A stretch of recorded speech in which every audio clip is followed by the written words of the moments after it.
Hey, how are you? I'm Steven Tosher, and tonight I'm delayed about an hour because I started streaming, and sadly, one of my family members came out.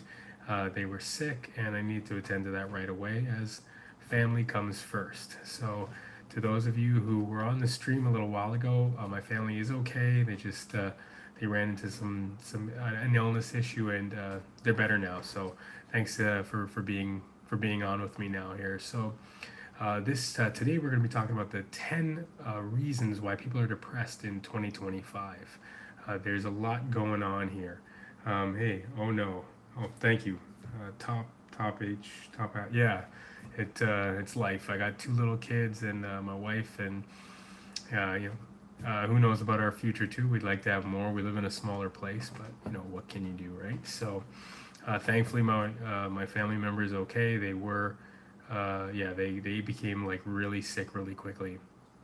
Okay, so tonight we're gonna talk about the 10 reasons why people are really depressed. And I think living in Toronto, I don't know about where you all are from tonight, but the cost of living is out of control, obviously, and I think people are really struggling with their jobs, with how they're, their livelihood as a whole.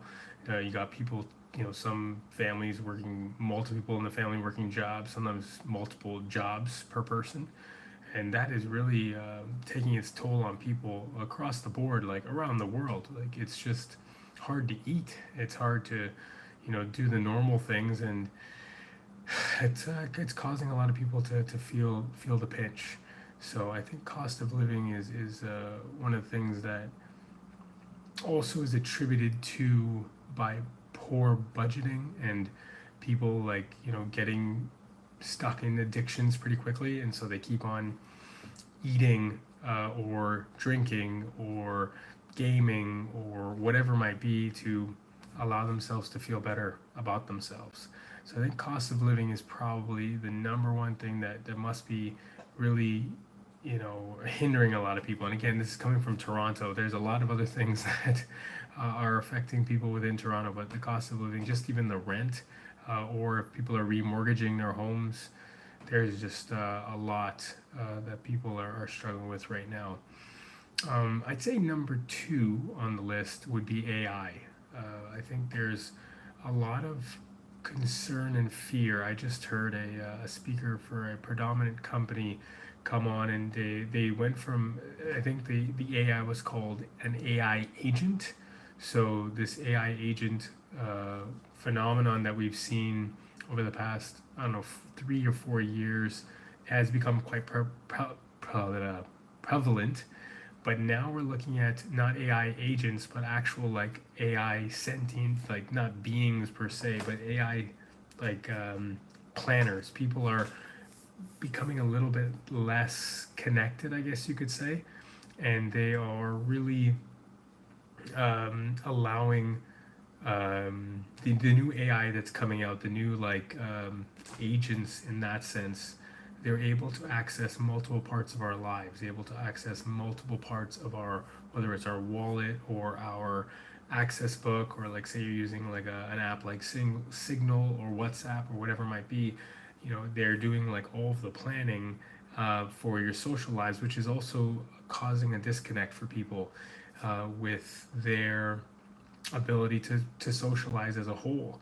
And that's becoming, I think, quite problematic for people, in the year 2025. And people are naturally, whether they are feeling depressed because of, the way AI is encroaching on people's jobs, uh, and or the way that they feel that AI is kind of just naturally causing them to disconnect more and more from other people. Or are you using this?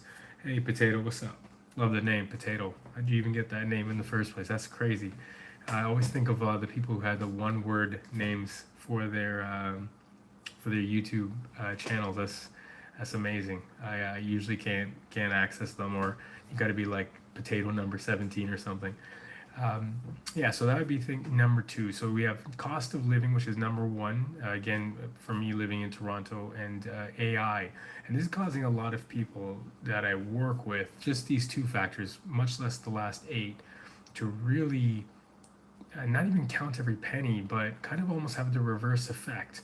They just kind of spend willy nilly. They just kind of buy whatever, no, it's because of the emojis. Oh, okay, cool. Oh, that makes sense.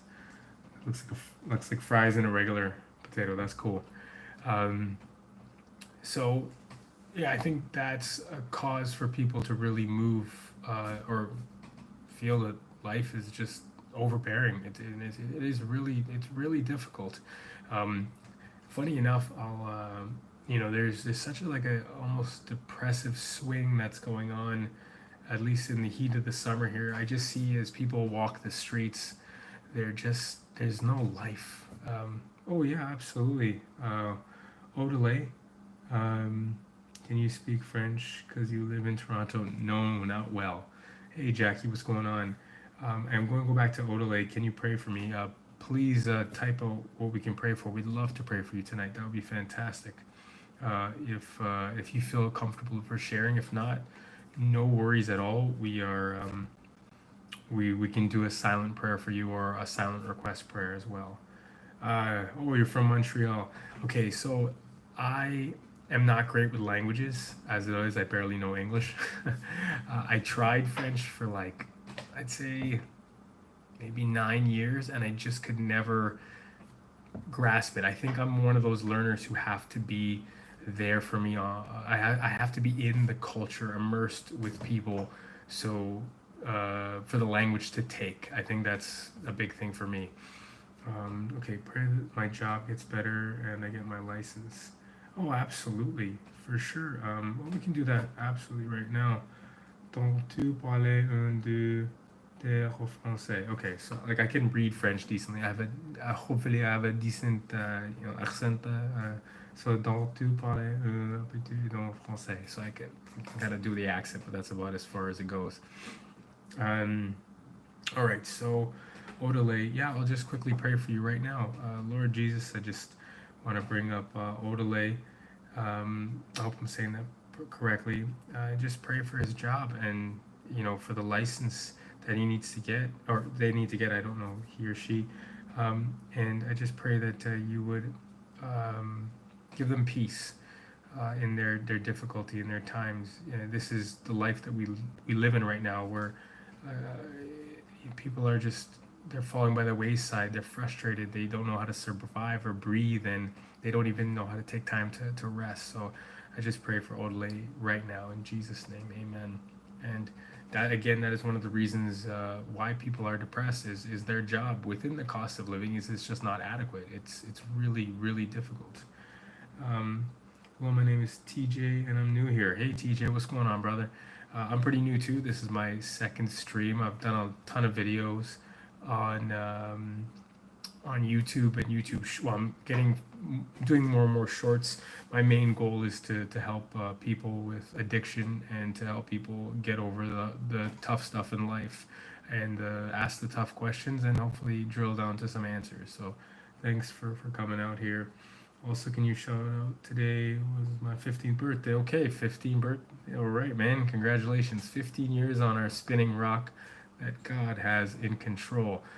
So hopefully you have another, at this rate, if the technology and you try to live as healthy as possible, you could live to 115, pretty much no problem. So hopefully this is the beginning of a long life for you and lots of wonderful things ahead. You're welcome, Odelay. Absolutely. Yeah, if you ever need any prayer, usually I'm going to try to do this Thursday night, an hour earlier. But again, as I said at the beginning of the stream, I started the stream around 10, and one of my family members got sick, and so I had to just stop the stream right away. Family comes first, and we're back at it. So I'm glad to be with you. Yes, so I'm getting some French. Est-ce que tu as Toronto and Belleville? I think it's how close is Toronto to Belleville? About an hour and a half. I like Belleville a lot. Belleville's pretty cool. Amen. God meant for me to come here today. Well, hey, maybe by God's grace, like it says in Hebrews 12, there is, trials and tribulations. There are problems that come up in our lives so that God can work in them so that we have a deeper relationship. Sometimes it's our sin, but sometimes it's sadly, one of my family members gets sick, and now I'm able to chat with you, Odele. So thank you for coming out. That's good. You're a good person. I pray too. I go to church Thursday and Sunday. Oh, praise God. That's hey, going to church is so fundamental to breaking addiction, breaking out the cycles of depression, and taking away the enemy's hold on you if you feel like isolated or alone. Um, yeah, absolutely. I'm glad you're heading to church. That's good, TJ. That's good. No, it says Toronto is a beautiful city. Sorry. I thought it was Belleville. Yes, no, Toronto is a beautiful city. Yes, it absolutely is. Um, yes, potato. Yeah, Toronto is gorgeous. There's a lot of wonderful things. There's a lot of tough things about it too. And like I said, number one, cost of living. Number two, got AI. I'll be right back. I'm gonna pray before I eat my dinner. Amen, TJ. You do your thing, brother. Sorry, Odele said, I wish I could go to church. So hard with everything I have to go on with my parents and when I go working.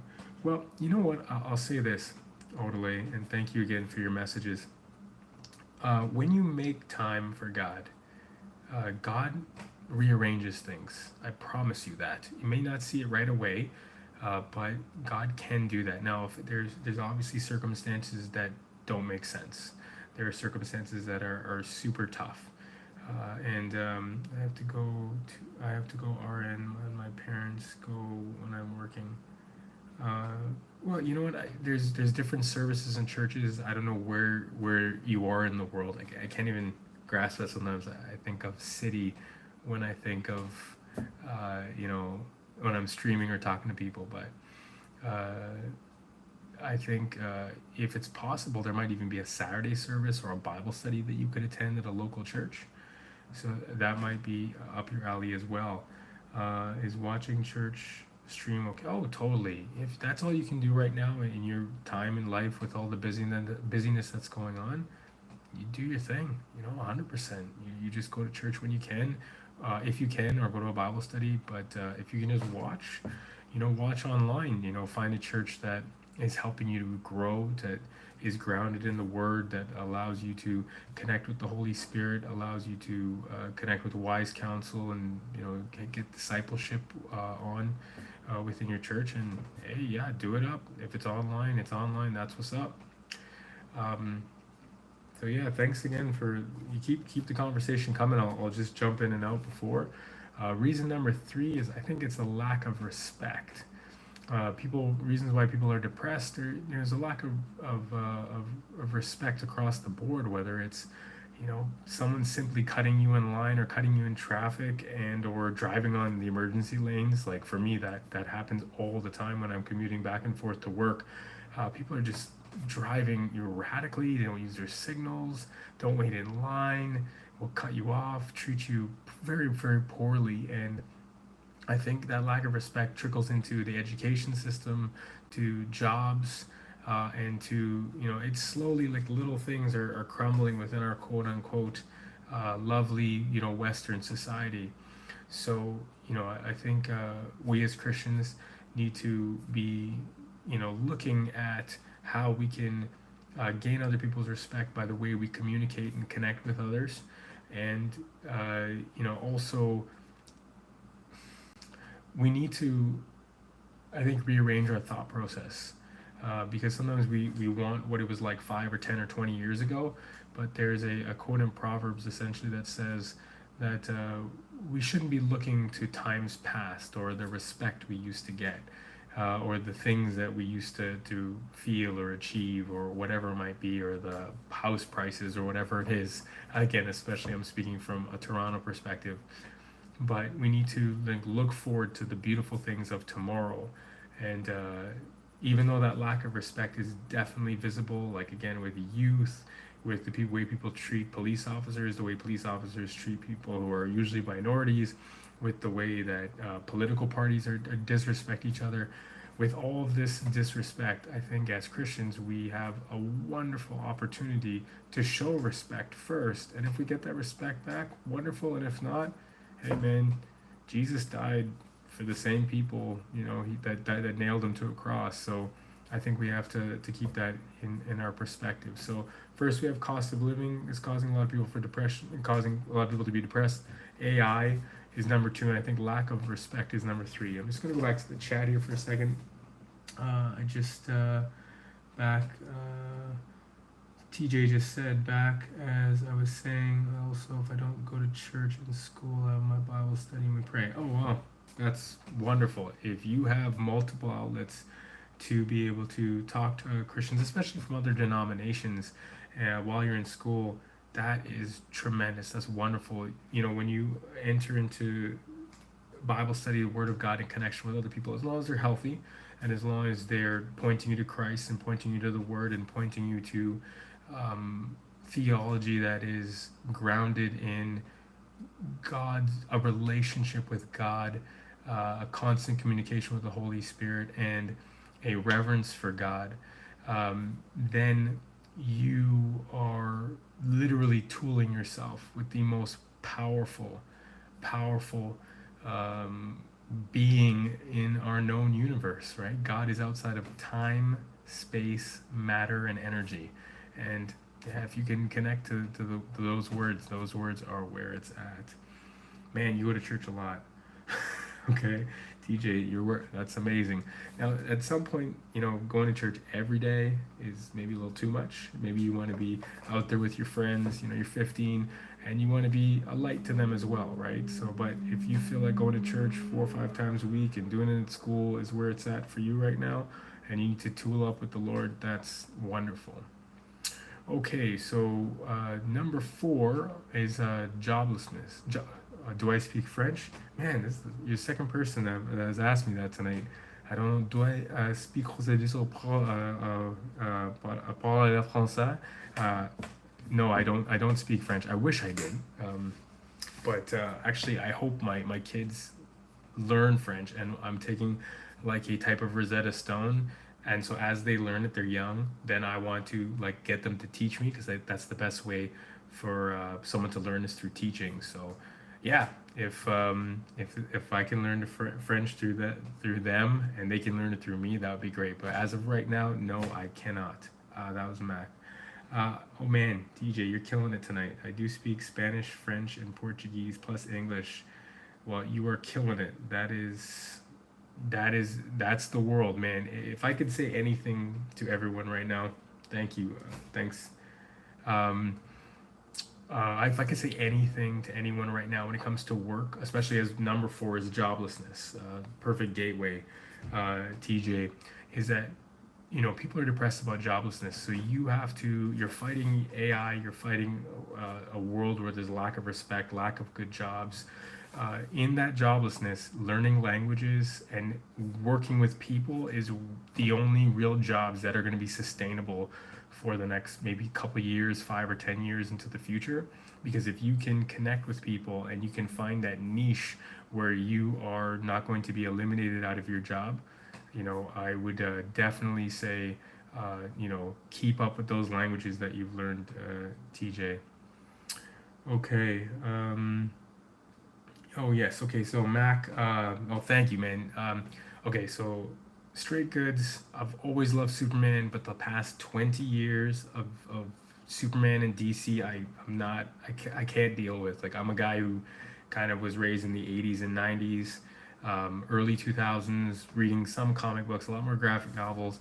I've always found that these two guys are supposed to be super fun and super happy and super wonderful, and this guy's supposed to be dark. So there's this quote where it says that uh, behind every shadow is a brilliant set of light. And so Batman is supposed to be the incredible detective, ninja, shadow, dark character, which I think Christian Bale did a decent job. And I think I haven't seen the new film with Patterson, but I think I think from what I've heard, he did a pretty good job as well. I don't. They're not my favorite Batmans. And really and truly, none of them are truly my favorite Batman because it hasn't come out the Batman that I would like to see, which was from Bruce Timm from the 1990s, early 2000s when he did all the animated series.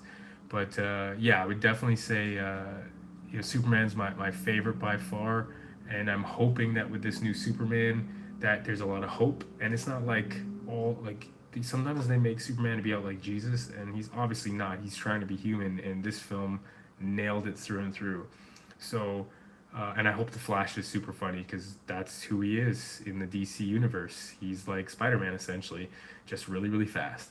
So, yeah, I hope to see a dark Batman that's like a ninja that is super detective, super cool, and yeah, I hope to see the Flash as a real fun movie. Green Lantern, Mr. Terrific, or Mr. Terrific, and Batman to be more dark, and of course you have the other dark characters like Lobo and stuff like that. But we'll see where that goes.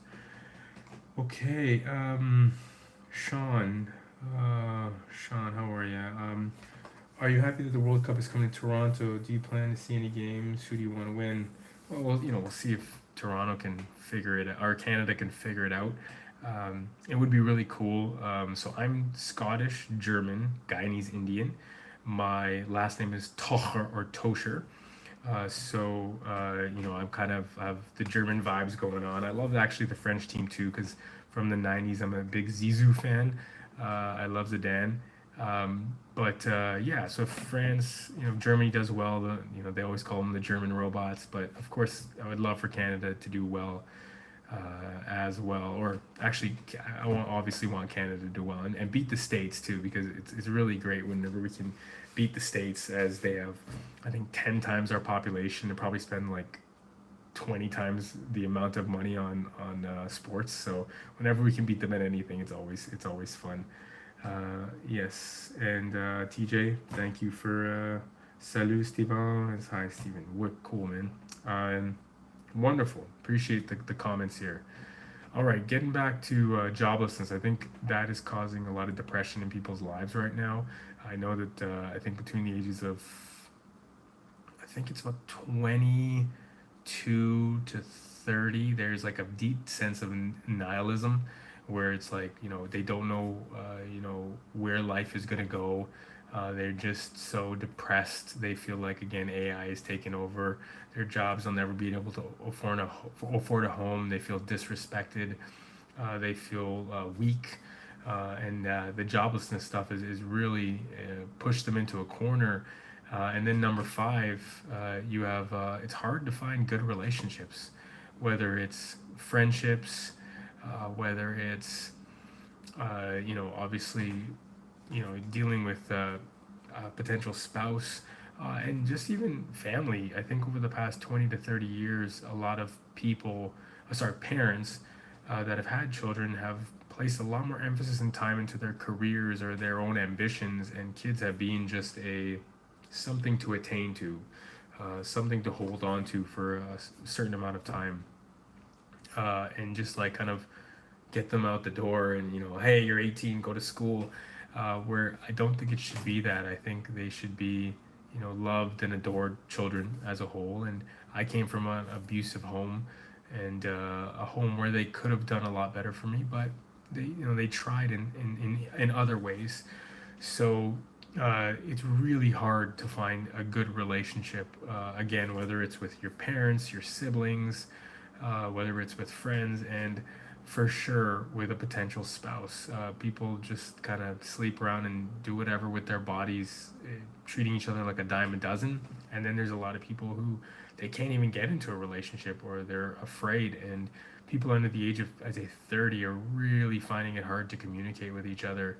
And that breakdown of relationship, essentially, from a Christian perspective, is what Satan wants, and that's what leads to addictions. It leads to people just spending time on their phone. And going back to points 1 through 4, the cost of living, everything's just going up. It's causing people to just feel hopeless.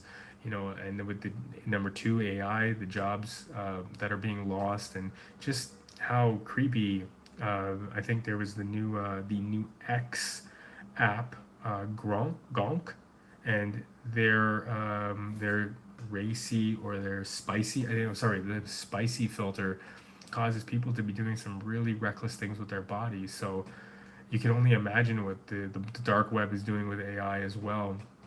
It's causing people to feel like the world is kind of collapsing in on itself, and that is number three, like the lack of respect, causing people to feel depressed, joblessness, where you can't feel like you're going to pay your bills. And I've heard that Canada, where I live, is, has been trying for a while, at least with the present government, to push like a living wage for people, and that may or may not be the best thing for us all to just get enough to kind of live, because there's something good about work. Proverbs, peoples, throughout humanity, throughout the different religions and belief systems, work has always been a central part of how humans can exist and do well with their lives. So that joblessness, and feeling like you don't have purpose, is a killer in many ways. I'm just going to go back to the chat here for a sec. Stephen, you're not going to mind your business, but what country from? Oh yeah, sorry. I'm from Canada. I'm from Toronto. Wearing the CFL hat today. Yeah, so from T dot, busy place. Sean, have you been on the dark web? What are some of the scary things you've heard about it? So I personally have not been on the dark web. I don't want to touch the stuff. Just I don't. I don't. There's too many things that I could get myself, and I have come from a place of past addiction, whether it was pornography, gambling, overeating. I used to weigh over 140 kgs, about over 310 pounds. I've come from a place of just of horrible anger. I don't know if I said gambling, sports, gaming.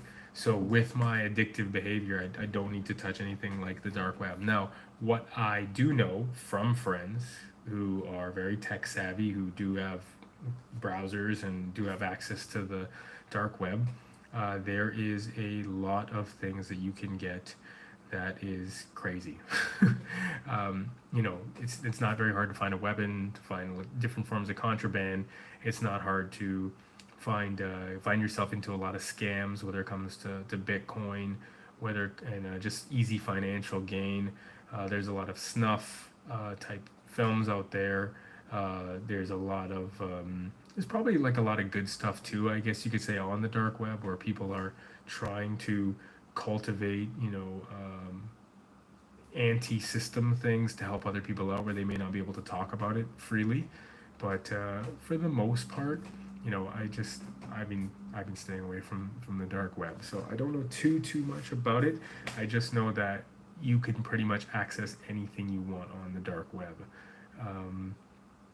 Yeah, there's a lot of finances, a lot of and with, like, for instance, even with like Bitcoin and all of these different new forms of cryptocurrency, which will most likely be the form of currency 10, 20, 30, 40 years from now.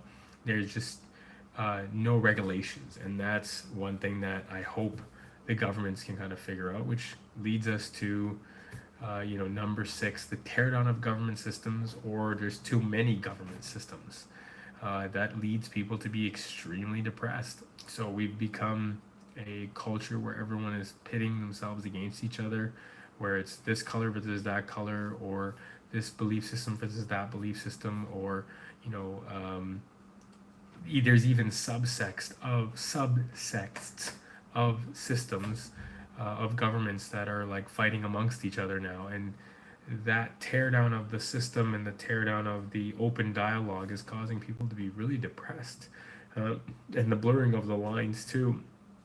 And on the flip side, even if you look at the housing market, at least in Canada and Ontario in particular, and I can drill down even to Toronto, the amount of red tape to get yourself started, it's unbelievable to get to build a room, to get houses built, and that's all that red tape, all that government, clustering of money has caused people to just leave Canada. They just don't want to be part of it anymore. So there's either too much of a glut of the government system, and or there has been tearing down of the government systems, because not because even the glut that there's so much of it, it's just like it doesn't even work anymore, and that is causing people to really feel depressed. Sean, again, what type of job do you have currently? Do you enjoy it? Well, actually, I'm an interesting character when it comes to work. I have worked 15 companies, 34 different positions over the past 26 years. I've worked sometimes up to 100 hours a week. I have worked in pretty much any and every job you can think of. I've done some video directing for music videos. I've done construction work. I was a roofer on and off for about 7 or 8 years. I did demo. I've worked with children for a long time at the city of Toronto. I was a rink rat with working with the ice. I delivered flyers, worked at McDonald's, Pusateri's, which is a very high end, very, very high end grocery store. I have worked at churches. I've worked for a plethora of different places and companies. I've even been a driver for exclusive aquariums and high-end fish. So I've done just about every job you can think of. The job I hold right now is in facilities and mailroom work. So I do a lot of manual labor, and I actually started at the company within Google Analytics and helping out with addresses and images and work that allowed us to keep the data well contained because we at the company I work for literally I'd say deal with probably four or five, probably 400,000 clients, and just keeping Ontario running in many ways.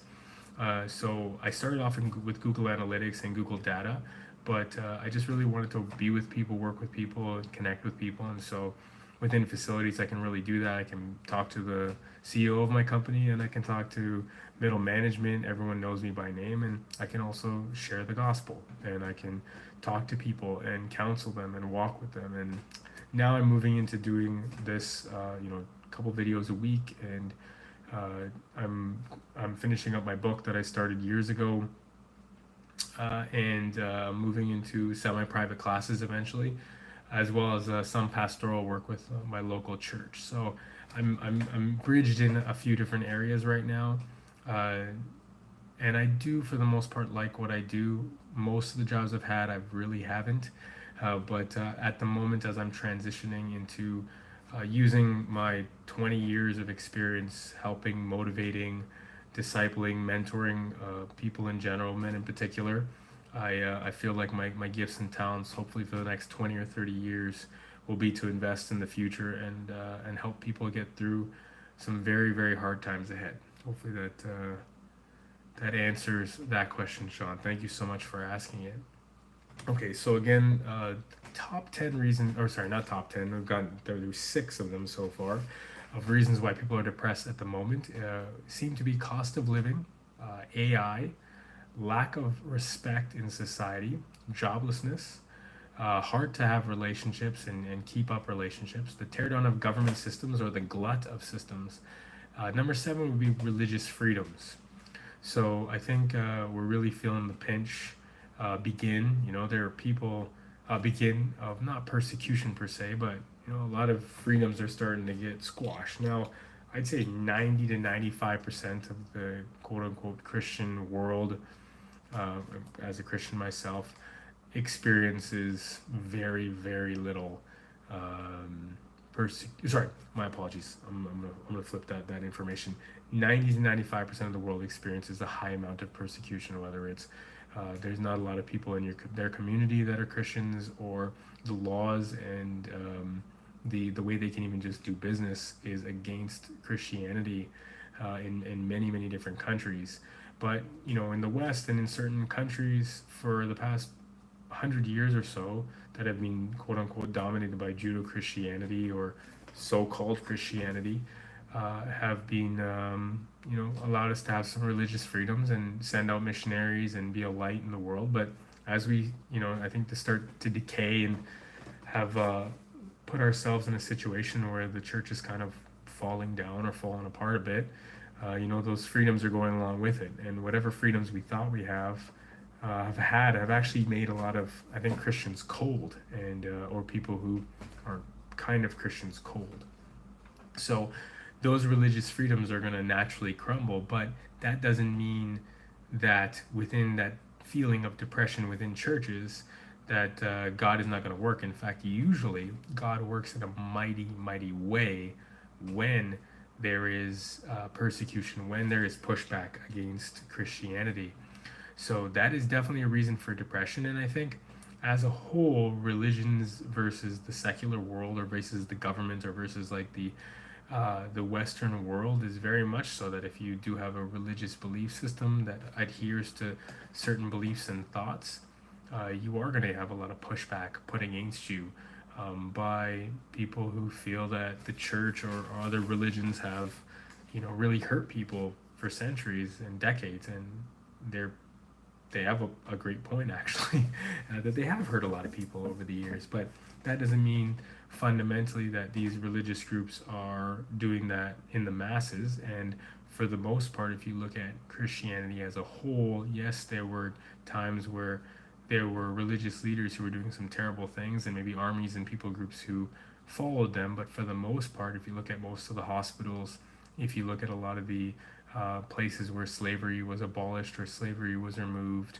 versus a lot of the places in the world that not, and that stuff is still going on, they are Christian places. And I do ask the question quite readily to people who, push back against Christianity. I say, what are the top 10 countries you want to visit or you'd want to live in? And usually they're countries of Judeo-Christian backgrounds. So I think people are getting depressed about their religious freedoms in some ways. Let's go into the chat here. Okay, I don't see anyone at the moment on the question here, so I will go to the next one, which is why are people depressed? And that is climate change. People are feeling the heat, and they're feeling it in in a, I guess, nice way, you could say, where it's like, okay, it's hot outside, but they're also feeling the climate change, for instance, in St. John's right now, where people are still on the evacuation watch with the fires that are happening, and some of the stuff is man-made, that's for sure, but climate change is definitely causing people to be worried, right? Like a little while ago, we had the droughts in California. You've had the issues that the forest fires in Vancouver and in the States and in Hawaii. I think that was last year with Hawaii. You have the shifts in weather patterns, which is causing farming to have issues, livestock, animals, and just a lot of changes that are causing people to be concerned. And I'm not a climate change warrior. I'm not a social justice warrior by any stretch of the imagination. But I will say that within that climate change, we do have to be readily aware that God called us to be, from the inception with Adam and Eve, called us to be a light and to take care of the earth. That was the first mandate that we had. And to have children, to go forth and multiply, sanctity of marriage and being married, all of those things applied before the Jewish laws came. I'm going into sermon mode, but before the Jewish the laws, the Ten Commandments came around, these were things that applied to all people from around the world. Was to take care of the planet, to get married, to have children, to not kill each other, those types of mandates. So yeah, climate change is causing a lot of people to be very concerned, and even just the idea of having cars, like people are really concerned about not only, okay, I should get a hybrid car or I should get an electric car, but now there's the concern about where the batteries go. So as climate change comes about, people are making some good decisions. Like, I'd like to get an electric car or a hybrid, probably a hybrid car more than electric, especially with the winters in Canada. But if I was to be able to get a hybrid vehicle, and be able to use gas and battery most of the year, because the battery in the winter is terrible for a lot of the electric cars, at least at the moment. But there's that concern about, where do I dispose of these batteries, like long term? How healthy is it for the planet? So I think climate change and just our environment is something that people are very, very concerned about. So I'm just looking at the chat here. Okay, nothing new. All right, so I'll go through the list again. We're up to number 8. So it's the cost of living, or why people are depressed at the moment. There's the cost of living. You've got AI and the challenges that comes up with that, and loss of jobs. You have lack of respect in society and the way people are treating one another. Joblessness as a whole, as not only AI is cutting into jobs, but jobs in general are going, the way of the dinosaur, as the rich get richer and the poor seem to get poorer. You have hard to get good relationships as parents and children seem to be disconnecting more and more. People on their phones all the time. People are struggling to find, just even good friendships and just to talk to anyone, much less actually have a spouse in their future. Then we have the teardown of government systems or too many government systems, religious freedoms, climate change, and the next one is, there's the fear of another pandemic that keeps on breathing its head. If you take the time to look at some of the medical journals, or you look into maybe page 3 or 4 of the online newspaper, you'll see that there's another little pandemic that pops up. And there's not to be a conspiracy theorist or anything like that, but you hear a lot of people, even like a Bill Gates. No matter how I feel about Bill Gates personally, he does uh, pay a, he pays a big attention to the way the world is going with pandemics and things like that.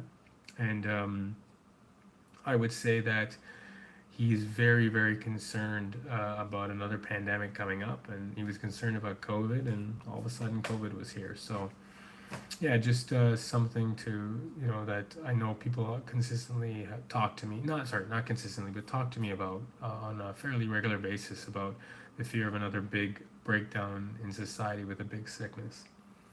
What are some of the signs, you like a girl? Are there any telltale signs? Oh, okay, that's an interesting question, Sean.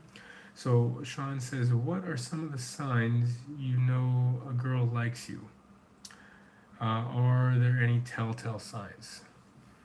Okay, that's a loaded question. So I would say the first thing that comes to mind is the interactions that you have with this young lady, or this woman in general, this girl.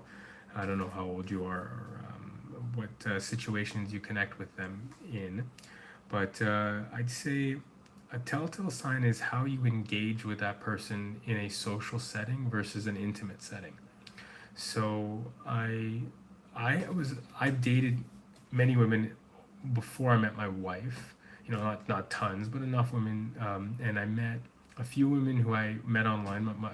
I met my wife online, and the women who I dated in social interactions who liked me, or who I was able to ask out and affirmed that they liked me, and it wasn't just rumor.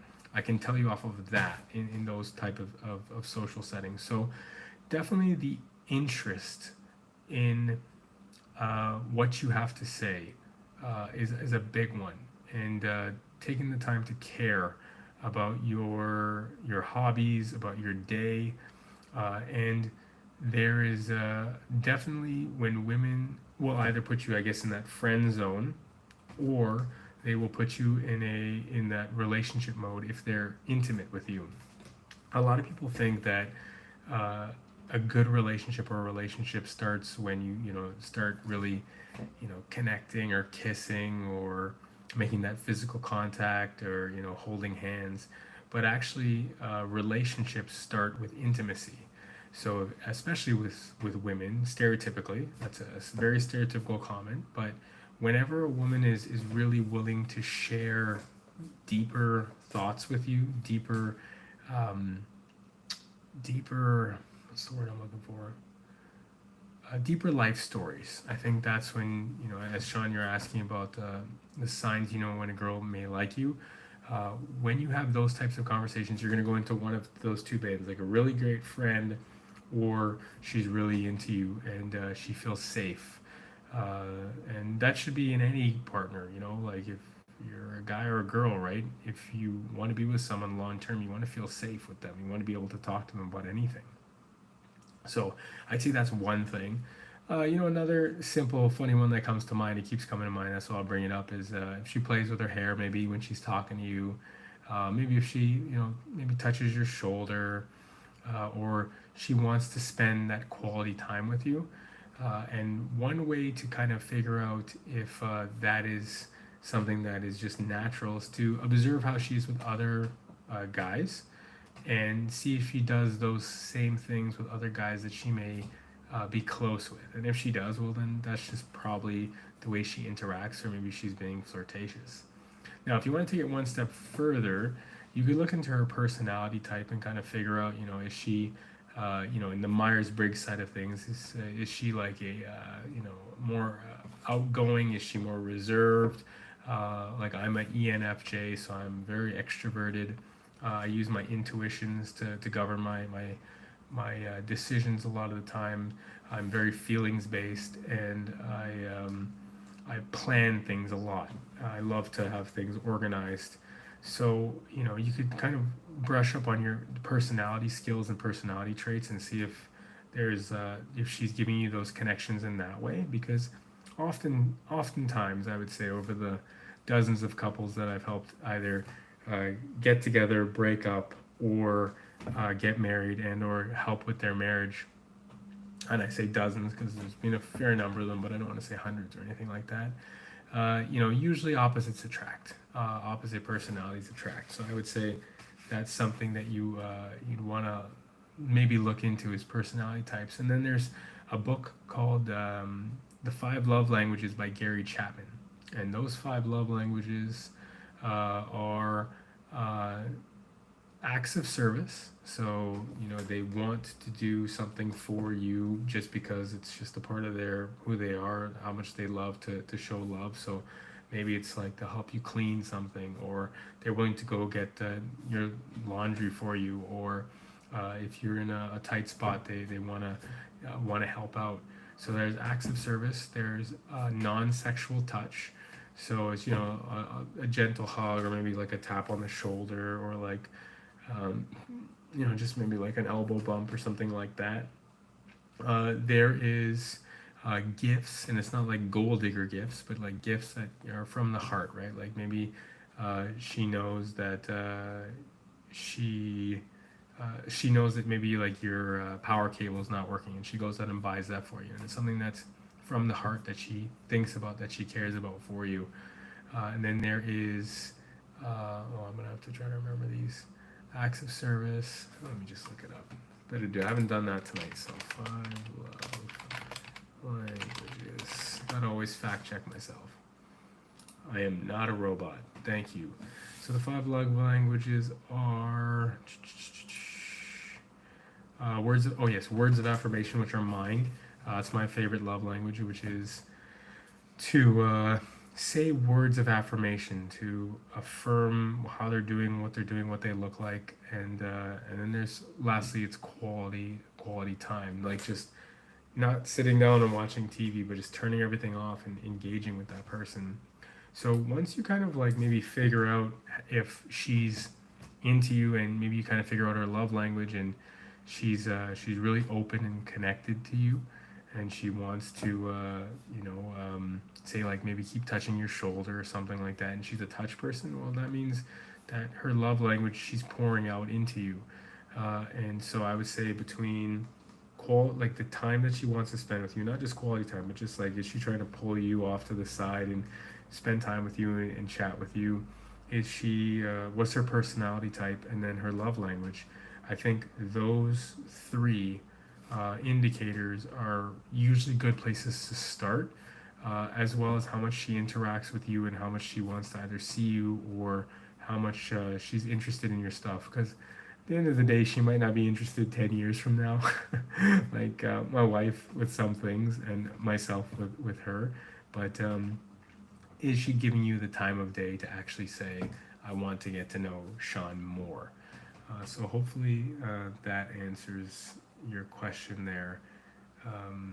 But yeah, just get yourself into as many circumstances or situations, and see if she's acting the same way with other guys, or if she's acting differently with you. And usually that will end you in the friend zone, or end you in the relationship zone. But I will say this: not always, but stereotypically as men, I think we just gotta sometimes take the plunge.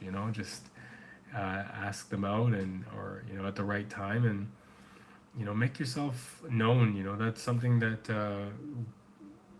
everyone loves, but women in particular, again, anecdotally, stereotypically, confidence. It's just if you've known someone for a few months and you're getting along and you talk all the time, say, hey, would you, and again, from as a Christian perspective, hey, would you like to, get to know each other more with the idea of moving towards maybe marriage or dating?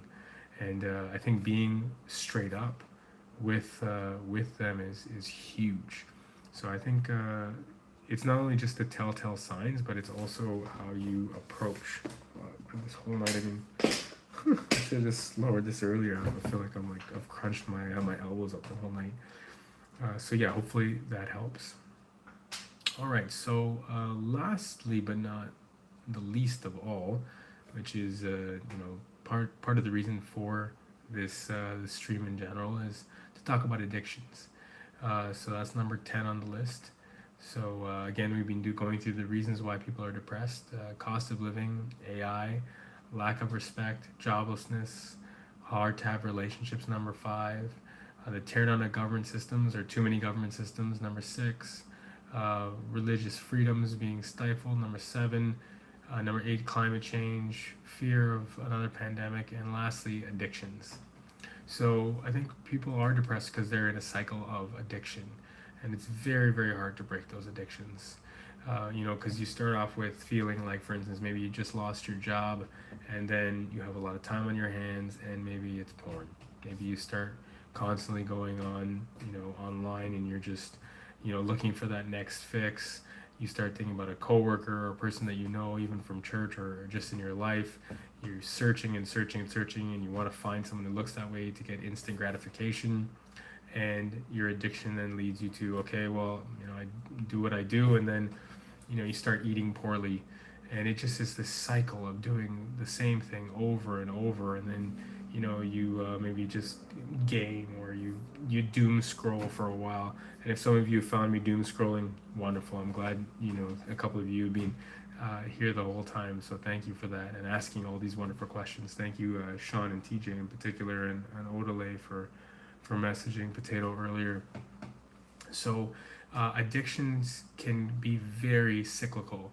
So let's say another one is, again, with why people are depressed is maybe the cost of living. You can't really do too much. You can't go on that trip that you wanted to go on in the past. So you immerse yourself in video games, and it's great to play video games. I play video games. I've played a lot of video games over the years, and I was addicted to video games 10 years ago, 5 years ago, 15 years ago. But it's when it becomes something that is irreplaceable in your life. You can't go without it, especially after a day or 2 or 3 days. That puts you in a cycle of depression. And to fight those addictions, I've done a bunch of shorts, and I'm making a longer form video on putting on the armor of the Lord and allowing yourself to be tooled up, so you can spiritually fight these addictions and fight depression as a whole, because depression can sneak up on you and just take you out. I've had at least 2 bouts of depression. Both times I resisted medication. One time, even within my work, because I was on my insurance, I lost $8,000 because of it, because I wouldn't take the pills and I wouldn't lie about taking the pills, because I think that can be addictive as well, to kind of just get your mood up. And let me start by saying, if you need medication for your for your depression, totally fine. Nothing wrong with that. That's great in your position, your situation. For myself, I didn't feel like I needed that. I had great therapy sessions. I had great mentors, and it was really things in my life that were addictions that were causing me to be depressed and to feel like the world was concaving in on me. So yeah, I would say addictions is number 10. If someone is new here again today, it's cost of living, AI, lack of respect, joblessness, hard to have relationships, tear down in government systems, religious freedoms, climate change, fear of another pandemic, and addictions. And again, addictions pretty much could slot in anywhere from 1 to 10. I didn't do it in any particular order. But if you are struggling with addiction, I'm here for you. If you want to share a message or a comment or a question, I personally have never struggled with addictions to drugs and alcohol. but I have had addictions to, like I've said in the past, gaming, porn, overeating. I used to be over 140 kgs. I used that's about 305, 310 pounds. Got down to about 185 now with muscle, about 200, 205 or so. I feel healthy about it. It's not a god either, because fitness being, I did like 250 or 60 videos with fitness. I had fitness people and models wanting to work with me 10 years ago in gyms, and it wasn't for me. I felt that was becoming an addiction as well, like the healthy lifestyle, the eating perfectly, the perfect image, the social media world that, again, is number five, hard to have good relationships when you're seeing all these quote unquote fake people posting all the time. It's very, very, very difficult to not even doom scroll. Like I catch myself doom scrolling sometimes too, and I usually put my phone away later in the evening. But since I'm, doing these videos now, I have to re up my safeguards. How often do you have cheat meals? My whole life is a cheat meal. I'm just kidding. So okay, it really depends on where you are in your health journey. Hopefully, anyone who's watching, I pretty much finished all 10 here. So it pretty much depends on where you are in your health journey. So I would say if you have a lot of weight to lose, maybe keep it to once every other day, or once every, 3 or 4 days. I think if you have some weight to lose, maybe have like a little treat every day. If you have not much weight to lose, have a little treat every day. You want to keep motivated because it's consistency. I lost the weight. I've kept 120 pounds off now for about 10 years, moved 10 to 12 years. I started the journey about 15 years ago to lose the 120 pounds, or about whatever that is, like 50 kgs. And I've gained some muscle since. I've gained a little bit of fat too, because as a father of two and working physical jobs and so on and so forth, I've had a lot of to deal with. And you eat. I lost a bunch of food. I've had some health issues as well. So sometimes it's just to get a quick bit of energy. You have some chocolate or whatever. You grab whatever is easy to get your energy going, especially when you're rocking a baby at 2 or 3, 4 in the morning. But yeah, so Sean, if it's possible, could you tell me where you at in your journey with health? Because I would say, like, I'm at the point in my life now where I am having like a treat a day still, like a small treat, or just like hard candies or snacks. But I fluctuate between having days where I do intermittent fasting, and in days where I do cuts, and days where I don't.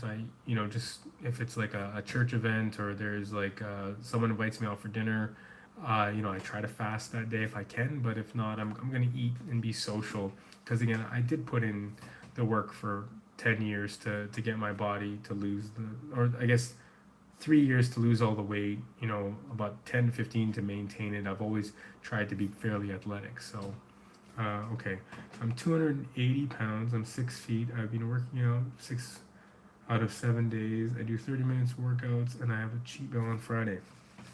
Well, wonderful, brother. You and I are pretty similar. I was about 6'3", 310. And it's funny, I fluctuated between maybe 250 and 310 or so, with sometimes gaining muscle, sometimes not gaining muscle. But when I was really just overweight with not a lot of muscle, that's when I hit my worst at 310 about 14 years ago. And so I don't know if you have a lot of muscle, because again, 280 is a could be amazing. You could be like a Brock Lesnar or The Rock kind of thing at 6 foot, or you could just be needing to lose a lot of the physical fat, the weight itself. I would say I do a 30-minute workout. Are you rest? Okay, the first thing I want to ask is do you have a lot of excess fat? Have you lost some weight, or is this like the worst you've been at and you're trying to reverse it? Like, and you just need to know a little bit more information, at least with that. Are you very muscular, somewhat muscular, a lot of fat, or a lot of fat deposits on your body? And yeah, I'd like to know a little bit more about your workout. That would be helpful. And again, just type it out at the speed you want. I can keep talking about other things. The reason why I'd like to know that in particular is because, body composition, weight, and height are very, very different. I have muscle on my arms and my legs are skinny, but my belly is the problem. Man, okay, you and I are basically the same thing. You and I are speaking the same language. Okay, so I would say this. Um, no, my last question to you is before I went any further is, do you have uh, do you have adequate rest and sleep? Is your body resting enough? And are you at a caloric deficit, or in my house, I like to call it the health points deficit? Are you in a caloric deficit? And again, the reason why I ask these two questions in particular is, it's just the science is just too much. Okay, yes, I get like 6 to 8 hours. Great. Okay, perfect. So, okay, if you're resting well, I try to be in a deficit, but sometimes I get urges. Dude, that's totally normal. Don't worry about that. Okay, so you and I are okay. I can basically speak to you like I would speak to a younger version of myself. Oh, and sorry, how old are you if you don't mind? And what do your workouts kind of look like? And again, the only reason I keep on bringing up all these questions is it's a rapid fire in my head. I've helped hundreds of people lose weight over the years. I've never really done it for anything but just helping people, whether it's at the gym or I used to run within my church like a fitness group, and I just want to help people at work, so on and so forth. And I got a tummy myself, right? But this tummy that I have is just there. Okay, one day I do full body, another day I do abs, another day I do legs, cardio, and then I rest. And I'm early 20s. Okay, so you're on the right track. This is great. Okay, so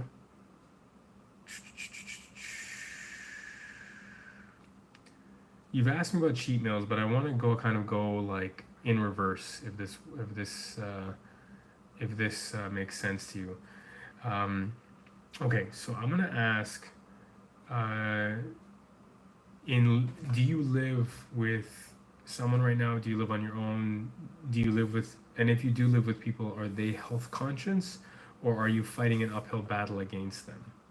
Because I know for myself, when I was, overweight, I was constantly fighting my family on their choices of eating, and that took me out. I was always really, really hard. Okay, so you live with your parents. Do they make healthy choices? And thank you for your transparency. This is it's really cool that you're open to breaking this stuff down for me, Sean. Thank you.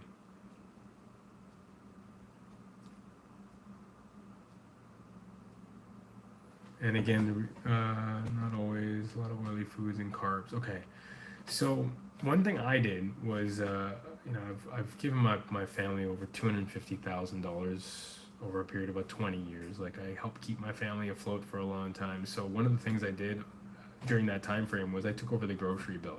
I just I took over the car started at the time, the grocery bills, all the insurance, part of the rent, my sister's braces, medical bills, and I just went out and I did the grocery shopping myself. So I would say the number one thing is the access to food, right? So if there's certain things that you're craving, have them outside. If you love donuts, go to the Tim Hortons or go to Dunkin' Donuts or whatever you got to go, have them outside. Don't have them in the house. You want to get that stuff away from you as much as possible. And for your parents' sake as well, if it's possible, say, hey, for 30 days or 60 days, can we only go out together and buy these things and make a nice day of it? Like enjoy once a week or, you know, twice a week or something. Go out and just enjoy, sit down, eat something nice and fun. But for the most part, try to fill your home with, and if your body can tolerate it, very good, very easy to digest vegetables, fruits and vegetables. And then you want to go with as much protein as possible. That's one thing I wish if I could build a time machine, go back in time, and I could talk to myself at 20, 25 years old, I would have said, get on the protein bed, not go crazy with protein, but have good lean protein sources. So I try to get around 200 grams of protein a day, and I just really started it because I couldn't afford it for a long time with all the bills that I had. So first things first, try to get all the stuff that you really like eating out of the house right away, and try to take over the grocery bill if possible. Or try to go shopping with your family if possible, if you can't pay for the groceries, or you don't have an ability to buy them at your own disposal. So yeah, try to go for, again, maybe fruits and vegetables first, just because those types of things it's really hard to overeat fruits and vegetables. Like, it's really, really hard. And then if you are having nice, satiated, lean, but sometimes, fatty meats, but for the most part lean, you're going to find that you hit this place of satiation. You're going to satiate your body. And so as you eat more and more protein, your body will start to naturally change its composition, and all of these workouts will actually start, the muscles will be the protein will start feeding your muscles, and you'll be able to grow that way. And the energy stored as fat, when you can cut, that will be able to help with your workouts, help with the energy loss, and you'll be building muscle at the same time. And this is the thing, you may not see some days or some weeks or some months where you're like losing weight, but if you're putting on a decent amount of muscle, which is slow but it'll happen, you will see your body composition change. So the number one way that you'll be able to see how your body will physically change is to just keep the clothes that you have and see if they're getting baggy. See if your belt is changing. See if your chest is getting bigger. Take photos, because any other way you're just not you're not gonna see that type of change that you're gonna want to see right off the bat. So number one, again, is to and this I'll post this video next week Saturday, not this Saturday, but next week Saturday. If you need to see any of this information again, Sean, I'd say number one thing is to clear out all the stuff that are not good for you out of the house, to keep away the temptation factor for now while you're in this place in your life. And coupled with that, when you do have that one or two times when you want to eat something fun or nice, go out and do it, and try not to overdo it. Number two is you get those fruits and vegetables into you, get a lot of protein. I would say probably for yourself, like maybe 210, 220 grams of protein if possible. I remember when I was doing my weight loss journey, I was getting like 110, 120, and I got to the point where I was not building any muscle, and I got so lean. I was down like 175 when I got sick. Like, you could see my like bones and see my face. It was just gross, and I just didn't know why. And I just wasn't having enough protein. So it'll fuel your body, get good rest, and you know what? This is gonna sound counterintuitive, but go for walks every day. Maybe work out only 5 times a week and walk every single day. Get a backpack and start by, it's called rucking. Start by your clothes are getting looser, but the belly just demotivates me. I feel that, man. Don't worry, Sean. It's okay. It takes time. Like, you basically have to rejig your entire body. Your body is built as a man to have the fat in your tummy all the time.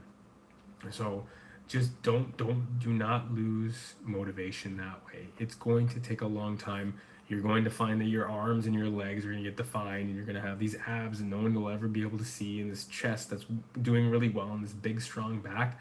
And then as there's nowhere else for the fat to run, then it'll start leaking off your body. Yeah, I know it's very, very, very frustrating, but you can do it. I believe in you. I've done it. And I'm not at the place that I'm pretty much 40 in 3 weeks where I want to be, but I have 2 kids. I feel confident in who I am, and it's just about really and truly health. So yeah, if you could follow those steps even to start, but like I was saying before, rocking I think is a great thing to do. Like, I lost all that weight mainly walking, stretching, and eating properly. So rocking is when you basically get a backpack and put like a book in it, then you put in like 2 books next week, and then 3 books the week after that, and 4 books, and you keep on increasing the weight and going for the same length of distance walk Uh, Walking is just so good overall for your body. You can get some hand weights and go walking. And as a Christian, I would go praying or listening to a great podcast. By walking every day with an increased weight, maybe every week, like maybe 1 pound per week, starting off with no weight, doing the walk maybe for half an hour to an hour a day. And I would cut back on working out 6 days a week and maybe go to 4 or 5 days a week to give your body proper time to rest. And the more muscle that you build, the more that you ruck, the more that you walk, your body will change as you again are putting into your body a lot of good fruits and vegetables, because again it's really hard to overeat them, and lean protein. If you do that, you're pretty much in a recipe for success.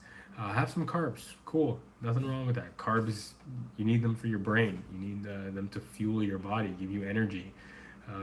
But just at every meal or each meal, or 2 meals a day, 2 meals or 1 meal a day that you have, try your best to have the carbs at the end of the meal, like your bun or your bread or your rice or whatever it might be. So that would be my suggestion, and do your thing. Oh, what do you think about 10,000 steps? I think 10,000 steps is just a great goal. It's just a straight up goal to go for. It's not even about a myth. It's just like 10,000 steps, and especially with rucking, adding weight and like maybe some hand, like once you get to like maybe 20 or 30 pounds in your backpack, or you buy like a weight vest, like I don't know your finances, but if you get like a weight vest, you can put in like the 30 or 40 pounds slowly, incrementally. You can get some hand weights, and all of a sudden now you're taking your skeleton structure, you're putting 40 pounds on, and you're burning as if you have that extra weight. So taking the concept of the 10,000 steps, and then actually progressing with that weight, that is a great way to burn fat. But again, it comes from a caloric deficit matched with great amount of protein, lean protein, healthy food choices. You will see your skin change. You will see your muscle mass grow. Your clothes will start getting very loose on you, and eventually you will start to see those changes. So yeah, I think 10,000, if you have a step counter, is a great way to get yourself motivated and started, and just keep at it. But I would say scale back on the gym. I'd rather you walking every day for half an hour to an hour, and building up the rucking, and inevitably getting maybe like some hand weights that start off at 1, 2, 3, 4, 5 pounds, or even just 2 water bottles, and doing that. So any other questions? I'd love, it's been like a 30-year journey for me. I've been overweight since I was about 10, and I battled with it for about 15 years. And if I had known in high school, like I played basketball at a pretty decent level. I played quarterback and tight end and linebacker. Played a lot of sports, but I just didn't know nutrition, and I gained weight by looking at a salad. So, and I used to also overeat as a way to cope with all the abuse that I went through. So, man, if I had known that growing up, I would have not been a star athlete by any stretch of the imagination, but life would have definitely been different for me. So Sean, just before I wrap up, do you have any other questions or thoughts? I will be trying again next week around 10 o'clock. If you'd like to subscribe, please do. I'll be trying around 10:15 next Thursday, and I will post this video soon enough. Wonderful, Sean. Yeah, hopefully they can help. And again, this video will be up, maybe I'll post it. I'm thinking maybe I'll post it this Saturday so that you can take a look at it again if there's anything that you missed or you want to talk about. So if you want to come to the live stream again, that'll be next Thursday, God willing, probably around 10:15 p.m. If you subscribe, you'll see that I'll put up the same day, the next live event. And yeah, if you have more questions, I'd love to help out, man. Oh, what are your go-to exercises that helped you? Well, the walking and rucking, like just look up rucking. That was like, when I was losing the weight, that was key. I actually made a video about like adding weights and walking with weights. So my go-to exercises and actually this is a blessing too, is I couldn't do a pull-up or a chin-up until I was about 30, and I did a lot of negatives. So definitely pull-ups and chin-ups, push-ups, so body weight. So I do sorry, I should say this. I have 2 kids now. I work a lot. I'm doing the video stuff. I'm doing a residency as well. So I'm really busy. So I actually use exercise bands, and I do about 30 or 40 different exercises with resistance from 20 to about 150 pounds of resistance. So resistance bands are so good because at my job I'm always walking around or I'm trying to ruck. So that's been very helpful. But the exercise bands, in the time it would take me to go to the gym and come back from the gym, which is 20 minutes, I can pump out a quick workout. And I do it to failure. So I would suggest if you only want to do body weight, do your burpees, your push-ups, your chin-ups, and your dips, and do negatives if you can with all of those exercises. Negatives is how I got to the point where I could do chin-ups and pull-ups. I couldn't do them my whole life. Even when I lost the weight, I lost 120 pounds. I still had to do the negatives, which are basically, you jump up or you on the dip machine at work, at the gym, and you just like allow for the weight to just give you enough strength to pull yourself up. But if not, and you're at a bar, just jump up, grab, and go down as slowly as you can, and then just keep doing that repeatedly, as many reps as you can, and then give yourself 3 or 4 days to rest. To work on your legs, single leg lunges are phenomenal. Single leg squats, if you want to, get to a higher intense level, if you don't have any money or you don't go to the gym. But if not, just do body weight squats are fantastic for your body. Or if you're ghetto and you're cheap, like I used to be, grab 2 bags of rice and I go to go to the supermarket, grab 2 pounds of 20 kgs of rice and just do some squats, do a couple sets, walk around. But yeah, the bands are really good. For like $50, you can get a good set of bands. You can do a lot of wonderful exercises. And the good thing is that when you do the exercises with the bands compared to when you're in the gym, is that the end of the exercise is usually the hardest, not the leverage point, which is like, oh, I'm doing a bicep curl. Oh, I got past the elbow, and that's the squeeze against gravity. Now with the bands, like when you're squeezing at the top, that's when you're going to get most of the resistance within the resistance bands. Not on the way down to the lowest part, but it's that fight against gravity. You're trying to pull it up and you're trying to get it past that joint area where the elbow is, where it hits 90 degrees. And then in the gym with equipment, I would say leg press, the Smith machine to keep yourself safe while you're losing the weight. The chest press, pec deck is always good times. Using any of those exercise machines that are going to be able to help you to do the dips and the chin ups and pull ups. Um, Deadlifts, of course, but you really got to work on your form, especially if you're a taller guy like myself. Sumo deadlifts are good times, are a lot safer. I wish I had done those over traditional deadlifts when I was much younger, playing football and stuff like that. Would be in a better situation with my body if I'd done sumo, because I'm very, very long. I don't know about yourself if you have shorter limbs or not, but for me it's really, really long. So yeah, those are the ones I would say. If you have no money, do body weight and rucking. Still do rucking if you have some money, and do the band workouts, and just continue to progress at anything, because really and truly, as long as you're putting resistance on your body, your muscles will grow, you will burn energy. And if you have a calorie deficit, you're putting in the protein, pretty much the recipe for success. And then the mental game again is to make sure that you try to clean your house of a lot of the stuff that's not good for you, especially when you want to do a more serious long-term cut. Don't rush this thing. Give yourself a couple months, a couple years to say, I'm going to pound out the 100 pounds that you want to get rid of, and just chip away at it. Eat those lean meats, eat all your fruits and, your vegetables and your fruits and your lean meats first, because it's very, very hard to go into a caloric deficit when you have an apple, a banana, and you make a protein shake with some fruits, and then you have a big salad. Like it's very difficult. Or if you have a lot of lean chicken, cut up a peach, have a bunch of lettuce with it, or you steam, some peas, which are pretty decent for protein. You have like a piece of steak, a can of tuna, mix it up with some mustard, some hot sauce, and you know, you just get the lean proteins with the fruits and the veggies, and then you have some carbs mixed in. And once you get to the place where I think I'm at, which I've been at for about 10 to 15 years, the last 3 years less healthy with multiple kids and so on and so forth, you know, then I treat myself once a day. But as your original question, when it comes to cheat meals, you know, 2 3 times a week, you know, but don't even think of them as cheat meals. Really and truly love what you eat. Like, find good recipes.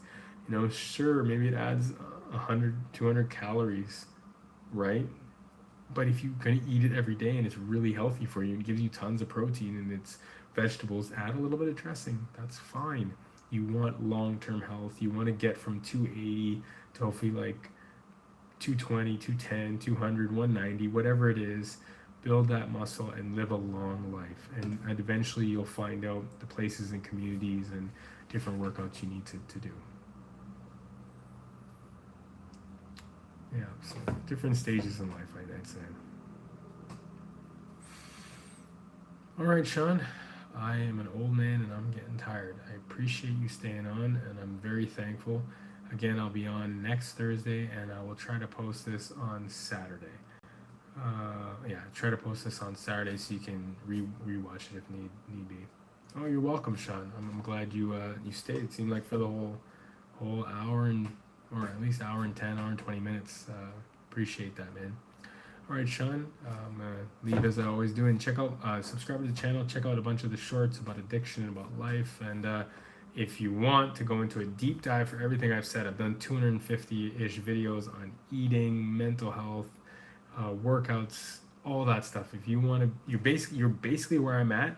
Go back about 250 videos or so into my catalog and just follow that, and I do step-by-step breakdown. I did 4 videos a week for like 3 years or 2.5 years or something like that.